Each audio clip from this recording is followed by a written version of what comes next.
Jockey O, welcome back to my channel and welcome back to today's episode of Fix It Friday. So today I'm going to be talking about a very popular topic here on YouTube, as if it wasn't confusing enough as it is, and that is color correction, okay? If you don't know what color correction, basically it's working with different colors in the color spectrum to help neutralize or cancel out unwanted, in this case, discoloration or dullness in the skin. Every single color on the color wheel, or every color in general, has an opposite color that works to neutralize or cancel it out. These are also known as complementary colors. I know this is going to be redundant to some of you, but I've got to give a little, just a little basic intro for those of you guys that are new to this concept. One thing that I wanted to talk about today is the whole wave and popularity of using orange lipstick, or like orange to color correct under eye. While I am very glad that people are exploring that scientific side of makeup and beauty, there's some common misconceptions that I want to talk about. A lot of people are, first of all, color correcting things that don't need to be corrected, and they're using the wrong shade to color correct. It's very important to know that the concentration and the saturation of what you're trying to correct, this is where it gets a little confusing. Bear with me, guys. I'm going to try to keep this as simple as possible. But the concentration or the saturation is just as important as the area that you're trying to correct. What is concentration, you ask? Concentration is basically how much of something is in one spot, okay? In this case, how light or how dark something is, okay? I'll give you an example. If you were on the lighter, fair side and you wanted to color correct to neutralize any unwanted blue in the skin, such as under eyes or in the face, then you would use, in this case, a light yellow to help neutralize or cancel it out. Now, another example, if your skin is on the medium side, and let's say you have some unwanted green under eye or in the face that you want to cancel out, then you would use a medium red. But we all know medium red is not really medium red. It looks more like a pink to color correct or neutralize out that unwanted green. You would not go straight in with red because red would be too dark or too rich to match your medium skin tone. Now, if your skin tone is like mine and you're dark, but you're not really like a deeper dark, and let's say you have some unwanted dullness in the skin. Now, most of us know that orange works to correct dullness in the skin and neutralize it. However, orange would still, even for my complexion, be way too rich and way too dark. So instead of going straight in with an orange, I would use kind of like a dark peach. It would look more of like a peachy tone. If your skin is fair, light, medium, you kind of want to stay away from orange. Orange would do you no good and it would show through your makeup. So basically the point that I'm making is, if the corrector that you're using is not equally as pigmented as your skin tone, what you're trying to correct, it's going to show through the makeup. The point is for your skin to look even and neutral when you're done correcting. If you've corrected with a shade and by the time you're finished you can still see it, like if it still shows, you're not utilizing the proper corrector for your skin tone. I wanted to show you guys a live demonstration of how this works. So as you can see, on my eyes, I'm applying a red corrector to help correct any darkness, even though I don't really have darkness, so this is not really the best example. But first of all, two things I want to know. I applied it way too low. It's not green under the eye, under that area where I'm applying it. So it kind of is going to defeat the purpose, okay? So I'm seeing a lot of ladies on YouTube, they're overly correcting.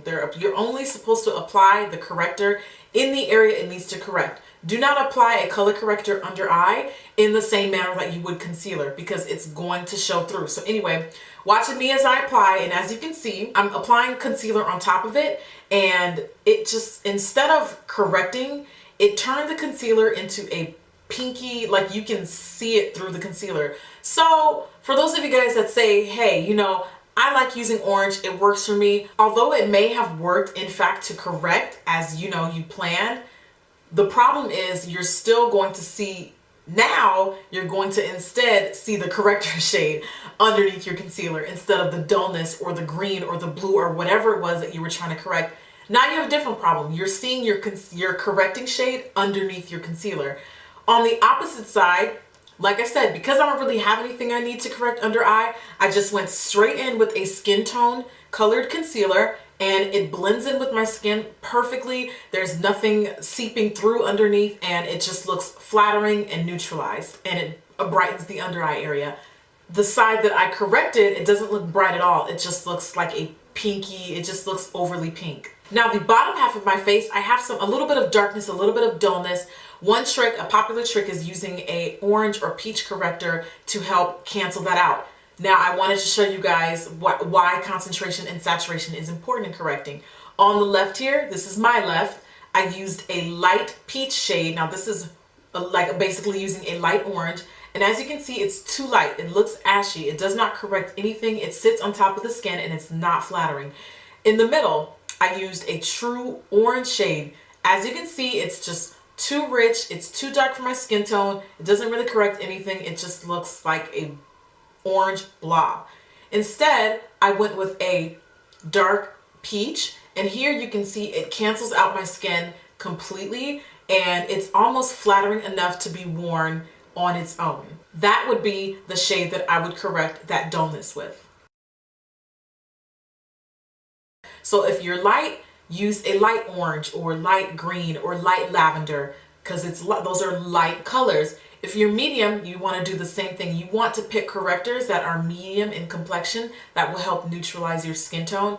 And if you're dark, then you would use something that's in the dark range. Deeper, you want to use more deeper, richer colors. Again, I just want to reiterate, when you're correcting, if the area that you're correcting, you can still see the corrector shade, it's likely that that color is just not your color. It may not perfectly blend in with your skin, but it should not look like this redness.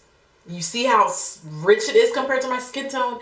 It absolutely should not look like that. You should go back to the drawing board, maybe try another product, or make sure that you're only applying that corrector in the specific area that you're trying to correct. And another thing that I want to reiterate that I want you guys to remember is when you wear foundation, if it looks fine on its own, if you wear concealer and it looks fine on its own, don't even worry about color correcting. You don't need to do it, and it's just one of those things that you can just disregard and leave it to the ladies who maybe have really unwanted hyperpigmented areas of the skin, such as deep dark circles or dullness of the skin, in my case with the lower half of my face.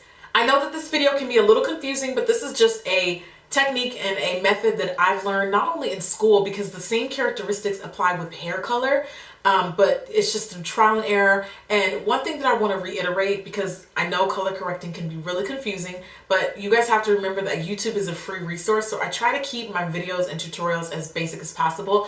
If you are pursuing a career in makeup artistry or in cosmetology and you want extended, like more hands-on education, I would highly advise you to take a class on color theory at your local community college. It should be fairly inexpensive. There's, I'm sure, tons of books and resources on how you can really kind of get a more hands-on approach to this theory and how it works, and learning more about it. If you guys want some product recommendations on correctors, first and foremost, I just have to say, if you're not familiar with Bobbi Brown Cosmetics, she is the queen of correctors. You have to check out Bobbi Brown at your local counter or store if you're looking for something that you can use under eyes. There's endless possibilities with color correcting. Just make sure you use the correct shade.